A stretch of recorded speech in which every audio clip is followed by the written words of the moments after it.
Assalamualaikum warahmatullahi wabarakatuh. Pada pertemuan ini kita masih melanjutkan bahasan kita tentang listrik. Dan bagi kalian yang belum subscribe, silahkan subscribe channel ini dan klik juga tombol notifikasinya atau tombol loncengnya agar kalian mendapatkan pemberitahuan atau notifikasi jika ada video-video terbaru dari channel ini. Nah, di materi sebelumnya kita sudah belajar tentang medan listrik, hukum Coulomb, termasuk konsep dasarnya dan pembuktian persamaannya juga. Dan kalau kita diperhadapkan atau dipertemukan oleh masalah-masalah atau problem-problem yang lebih kompleks, maka akan memudahkan kita menganalisis masalah tersebut ketika kita menuliskan hukum Coulomb dalam notasi vektor, ya. Jadi kalau kita tulis dalam notasi vektor, maka akan memudahkan kita untuk menganalisis hal-hal yang lebih ruwet, ya. Nah, kita tahu bahwa persamaan umum dari hukum Coulomb adalah F sama dengan K Q1 Q2 per R kuadrat, ya. Di mana R ini adalah jarak antara Q1 dan Q2, ya. Nah, kalau kita tulis dalam notasi vektor, maka pertama kita harus buat dulu yang namanya kerangka acuan, ya, atau titik acuan, di mana dari situ kita akan meninjau muatan-muatan yang ada, ya. Nah, di sini kan kita misalkan kerangka acuannya di sini, ya, yang ini. Nah, kemudian ada muatan pertama, Q1, ya, muatan pertama kita misalkan kita ambil saja muatan listrik positif.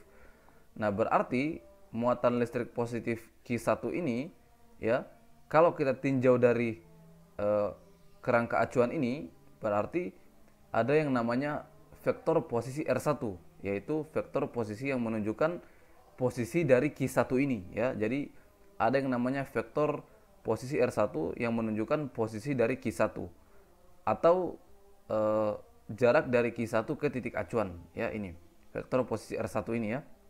Nah, kemudian kalau kita simpan muatan uji di sini, ya, kita simpan muatan uji Q2 yang juga kita gunakan muatan listrik positif, ya. Jadi Q2 ini muatan uji kita letakkan di samping Q1.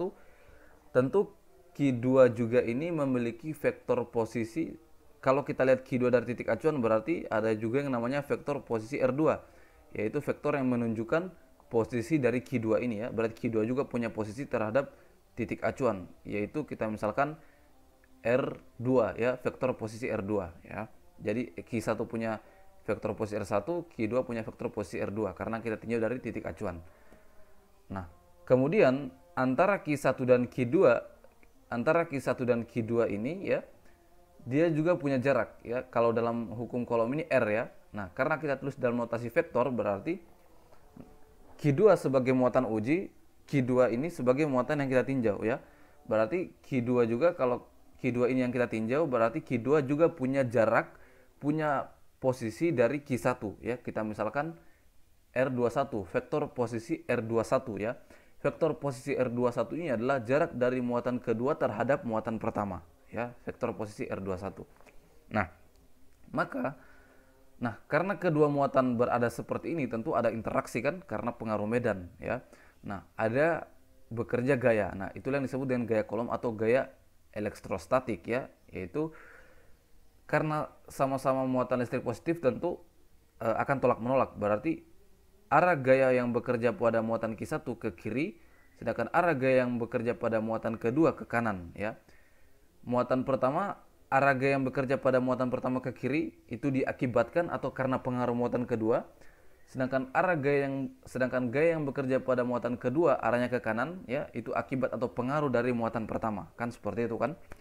Nah, sekali lagi, karena yang kita tinjau ini adalah muatan kedua sebagai muatan uji, maka kita lihat bahwa arah gaya yang bekerja pada muatan kedua tentu ke kanan, kan. Ini kan tolak menolak, ya, Q1 ke kiri, kedua ke kanan.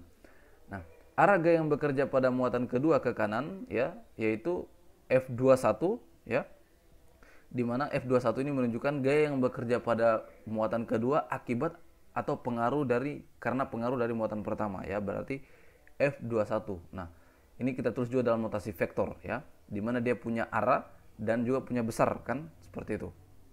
Nah, maka untuk vektor posisi R21 ini, ya, kalau kita lihat kan di sini R1, di sini R2, di mana R2 kan lebih panjang dari R1, kita lihat, ya. Nah, berarti R21 ini, ya, vektor posisi R21 sama dengan vektor posisi R2 kurang vektor posisi R1, kan, seperti ini. Nah, kemudian untuk vektor posisi R2 sendiri, ya, namanya juga besaran vektor, dia pasti memiliki besar dan memiliki arah. Nah, vektor posisi R21 besarnya adalah R21 dan arahnya adalah R21 topi, ya. Nah, R21 topi ini adalah vektor satuan dan juga sekaligus mewakili arah dari vektor tersebut. Nah, sebagai contoh vektor posisi X di mana dia punya besar X dan juga punya arah, ya, X topi, atau juga biasa ditulis dengan I, ya, di mana I itu mewakili dari arah X ini. Nah, di sini kita sebut saja X topi, ya, karena punya topi seperti ini, ya. Nah, di mana X topi ini disebut dengan vektor satuan, ya, sekaligus juga mewakili arahnya, ya. Jadi ada besar, ada arah, ya. Ini juga ada besar, ada arah, ya, di mana arah ini kita sebut dengan vektor satuan, ya. Vektor satuan ini yang juga sekaligus mewakili arahnya, ya. Nah, vektor satuan, ya, ini besar, vektor satuan adalah vektor yang besarnya satu satuan, ya. Tidak percaya? Sekarang kita buktikan. Nah, berarti kalau kita cari vektor satuan R21 sama dengan, ya, vektor posisi R21 bagi besarnya, kan. Jadi R2 topi ini sama dengan vektor posisi R21 bagi dengan besarnya, ya, R21 berarti vektor posisi R21 per R21 besarnya. Nah, sekarang kita coba. Kalau misalnya kita punya vektor posisi X sama dengan 2X topi, ya, X topi ini langsung sekaligus mewakili arahnya. Nah, besar ada arah, maka untuk X topi sama dengan vektor posisi X per 2, ya. Berarti vektor posisi X per 2, vektor posisi X adalah sama dengan 2X tadi, 2X topi per 2, ya, besarnya. Nah, berarti hasilnya 1, kan, 1X topi. Cocok, kan? Berarti vektor satuan itu vektor yang besarnya satu satuan, ya. Nah, makanya saya katakan tadi vektor satuan adalah vektor yang besarnya satu satuan. Nah, kalau kita mencari R2 topi kan persamaannya seperti ini, ya. R ini bagi yang ini. Nah, sekarang kita coba tuliskan notasi hukum kolom menggunakan notasi vektor. Nah, untuk F21 ini, ya, dia kan vektor, ya. Nah, tentu dia memiliki besar dan memiliki arah.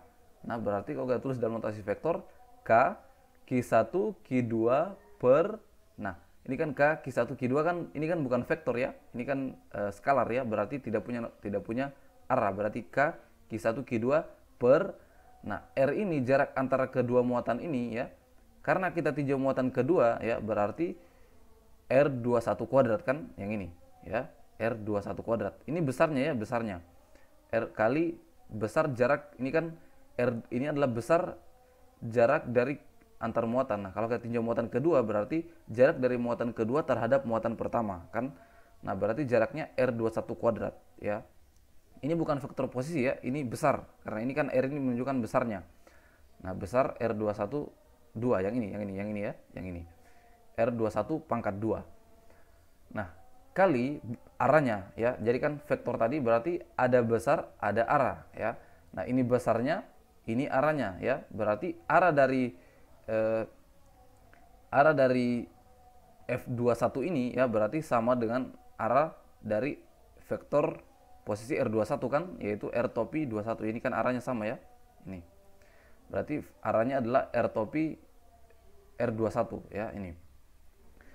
Kemudian kita lanjutkan K Q1 Q2 per R21 kuadrat kali, nah, R topi tadi ini, ya, sama saja vektor posisi R21 per besar R21, kan, seperti ini. Berarti kita ganti saja R topinya, ganti seperti ini. Substitusikan saja yang ini, ya. Nah, maka kita tuliskan ulang F21, ya. Di sini ada notasi vektornya, ya. Di sini saya lupa tulis, ada notasi vektornya di sini, ya. F21 ada notasi vektor sama dengan K Q1 Q2 per, nah, ini berarti kalau kita kali, ya, ini kan pembilang kali pembilang, penyebut kali penyebut, kan, berarti ini menjadi R21 pangkat 3, kan, ini kita kali vektor posisi R21, ya. Jadi bisa kalian tulis seperti ini notasi vektornya dari gaya kolom, atau bisa kalian tulis seperti ini, atau bisa juga kalian tulis seperti ini, ya. Akan sangat memudahkan, kan, kalau kita menuliskan dalam notasi vektor. Nah, nanti coba kita akan bahas contoh soal dengan menggunakan notasi vektor ini di materi selanjutnya. Oke, mungkin cukup sekian, kita bertemu di materi selanjutnya.